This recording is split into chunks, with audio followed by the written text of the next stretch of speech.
aad bay ballan cad inooga dhaxaysay maanta waqtigan maanta halkan iskugu nimaadno haddii alla yidhaahdo hawlaheennana waynu sii daadahayn doonaa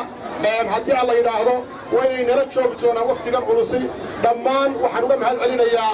hawlahan cid kasta oo ka qayb qaadatay waxqabad baan ku qiimaynaynaa xisbigeenna wuxuu ballan qaaday xisbiga kulmiye uu ka dhabeeyey annagoo golaha deegaanka oo fulinayna siyaasadda xisbiga kulmiye iyo waxqabadkiisana waxqabadkii degmadu waa kaa muuqa iminkana waxaan niga rajaynaynaa inaad wax mudho geed saaran mudho dhul yaalla looma dhaafo xisbiga kulmiye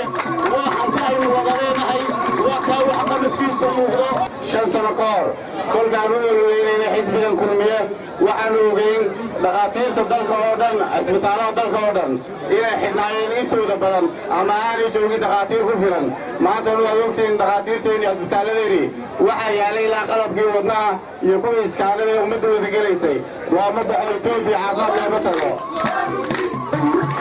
maartay ay maanta ma fiican tahay inaan guusha haynana shaki naguma jiro haddii ilaahayda marka hore nabiga ku salliya mar labaadna ku salliya mar saddexaadna ku salliya allahumma salli wabarik caleyh waxaan doonaya inaan guddoomiyaha ku soo dhoweeyo laakiin waxaan islahaa sidii axmed muuse lasoo soo dhoweeyey Somaliland oo dhan ciyaartay maanta u dhigata Soomaaliya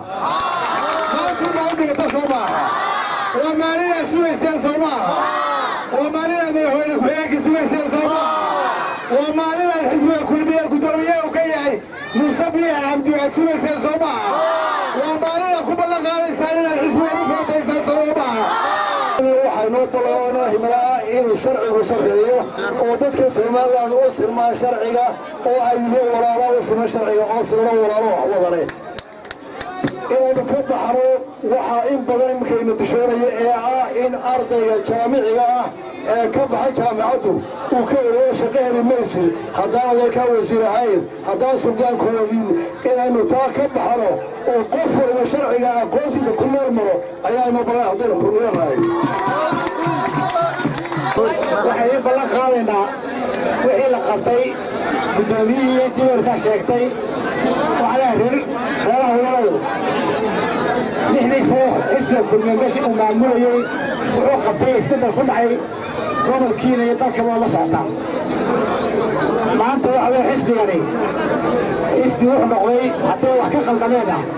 ama wax laga absaameena waxaan diyaar u nahay intaan talaysa ay haddana in dhammaystirno insha allah muddada soo socota haddaan doontaa